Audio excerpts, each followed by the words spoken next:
Alam mo, Adman, napakabait. Biro mo tinatawag siyang Her Excellency, hindi mo magkaintindihan. Ilang beses sinasabi Her Excellency, Madam Vice President. So, ngayon siguro yung sinasabing parliamentary courtesy na extend sa kanya, makikita mo sa mga tanong, makikita mo sa na hindi freewheeling yung discussion, nakikita mong kinokontrol ng committee chair, both ng mother committee at ng subcommittee, makikita mo ang pagbabago ng hangin.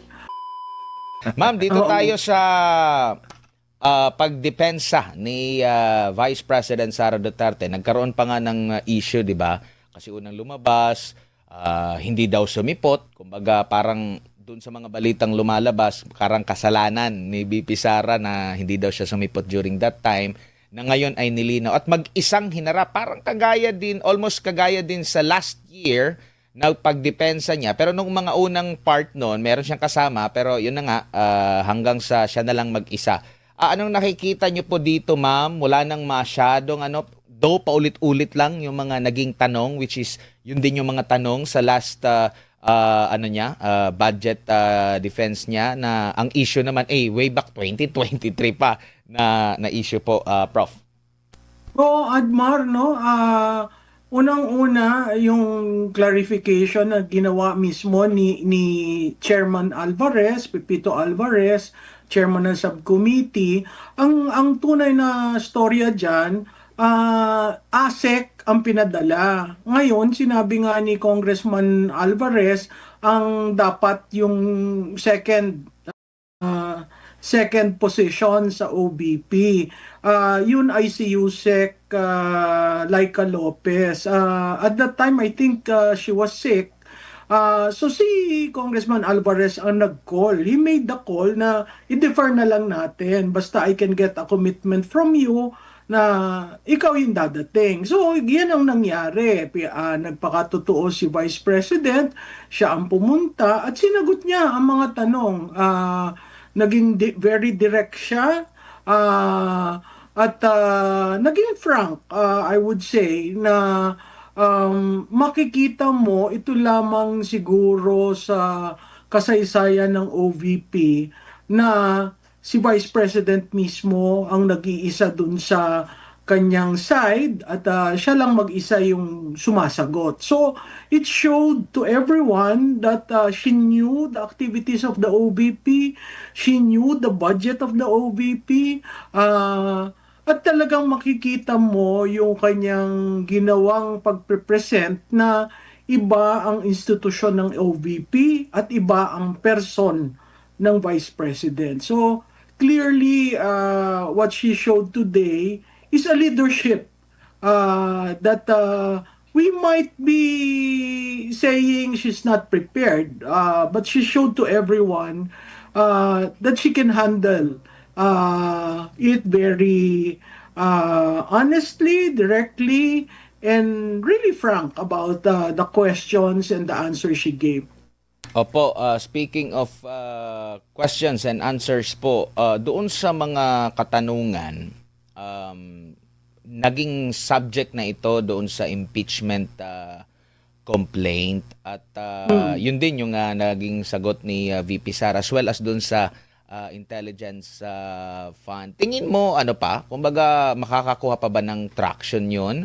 Bakit kaya inulit-ulit nila na matagal nang naging issue, sinagot na, nagkaroon na ng pagsasampa ng impeachment, pero yun pa rin, parang same as useless pa rin, bumabalik pa rin sila doon sa kanilang mga tanungan. May traction pa ba yun na maaring magbigay ng negative? Alam natin na nakaapekto yung, lalo na yung mga last year, di ba? Nagkaroon ng mga survey, medyo naapektuhan yung sa grado ng perception ng tao kay VP Sara. Pero pag inulit-ulit pa rin, meron pa bang epekto itong masama kay VP Sara, Prof? Tama ka, Admar, no? Parang gusto nilang i-present uli yung counter-narrative na narinig natin ng 2024, 2023, no? Unang-una, wala siyang confidential fund na for this year and next year, no? So technically, anong itatanong mo sa confidential fund? Pangalawa, tama rin yung sinagot niya that that is a national security issue. Biro mo ang nagtatanong galing sa Makabayan Block, no? Pangalawa, 3 beses siya nabigyan ng unmodified opinion ng COA. Para mo tanungin yung sinubject ng COA sa mga issues, tama nga naman na dapat ang COA ang tinanong nila. Clearly, hindi naman mag-i-issue ang COA ng 3 years of unmodified opinions kung may mga issues. May tinanong doon si Congressman ko tungkol sa 3 million equipment. Maayos in-explain ni Vice President na ang sinabi niya, daan dun po na submit yung resibo, hindi lang tama ang pagkakasalansan. Kaya nga po nagkaroon kami ng manual of operations at linagay namin dun yung checklist. So makikita mo, may reform na ginawa ang OVP para sundan yung pagkakalista na hinahanap ng COA. Alam mo yung mga issues na lumalabas, usually yan, submissions lang, late on submissions, mali on submissions, o may explain. Certainly, nung minention ng COA na may 3 million pa sa equipment, na-resolve na yun kasi nabigyan ng unmodified opinion eh. So, hindi ko maintindihan kung saan nanggagaling yung mga issues na pinukol ni Tinio at ko. Consistently naman yung linya nila. So, parang ibinabalik yung issues na tinapon sa kanya at parang sinasabi, hindi naman yan na-resolve. Dapat maging factual tayo doon. COA issued 3 unmodified opinions for 3 straight years. Opo. Ang ginawa kasi nilang issue ngayon, ma'am, itong pinalulutang nila ngayon, no? Lumalabas sa social media, lalo na itong mga makakaliwang grupo, is yung mas na-highlight sa kanila yung pagtatanong ni VP Sara, which is nagpaalam naman siya kung pwede bang magtanong kung kaano-ano ni Kabataan Party List or ni Congressman Zaldico, si Kabataan Party List Rene Co, na nagtatanong sa kanya, which is pinayagan naman ng chairman ng committee at sinagot naman ito ni chairman ko. Ginawa nila ng issue yon. Sabi nila dito, squid tactics daw. Bakit hindi na lang daw sagutin kung kaano-ano mo ba si Mary Grace Piatos? Bakit hindi daw maipaliwanag kung saan ginastos yung confidential funds na malinaw doon.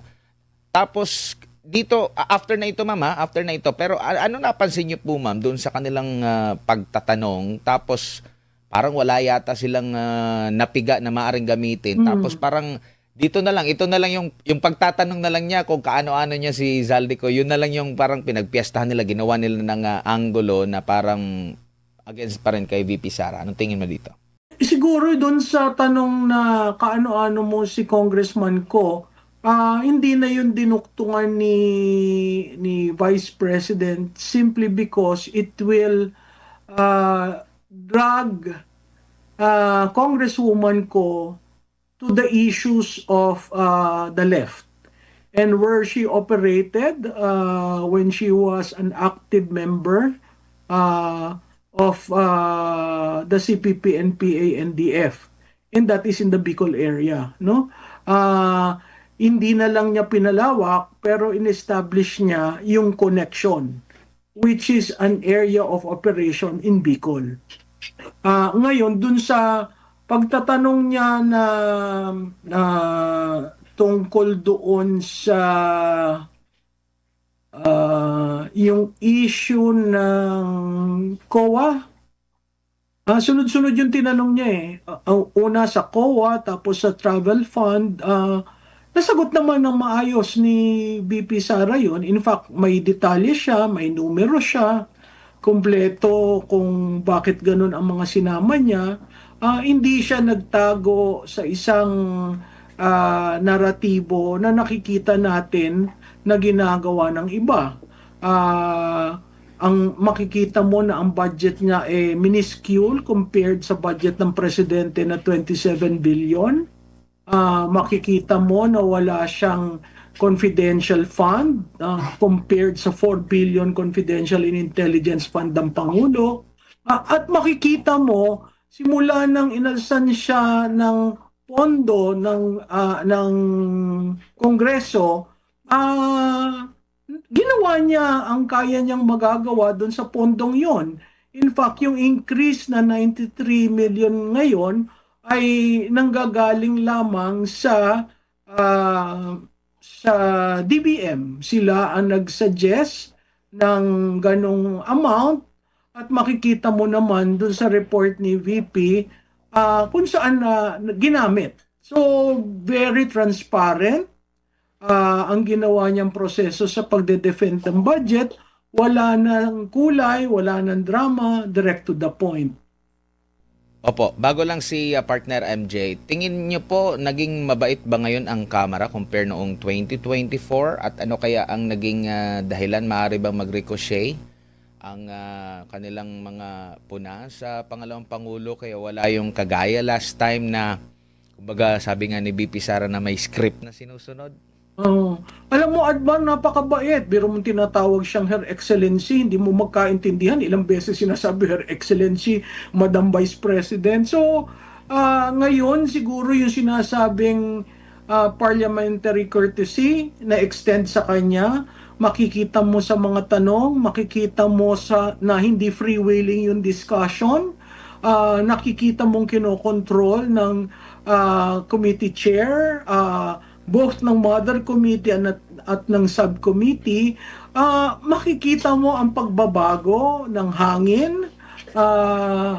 At natutuwa ako at pumunta doon si Vice President kasi kung hindi ka pupunta doon, parang nanalo by default ang House of Representatives. Nakikita mo na walang script, na kahit may script yung dalawa, binabalik pa rin ang binabalik doon sa kasalukuyan.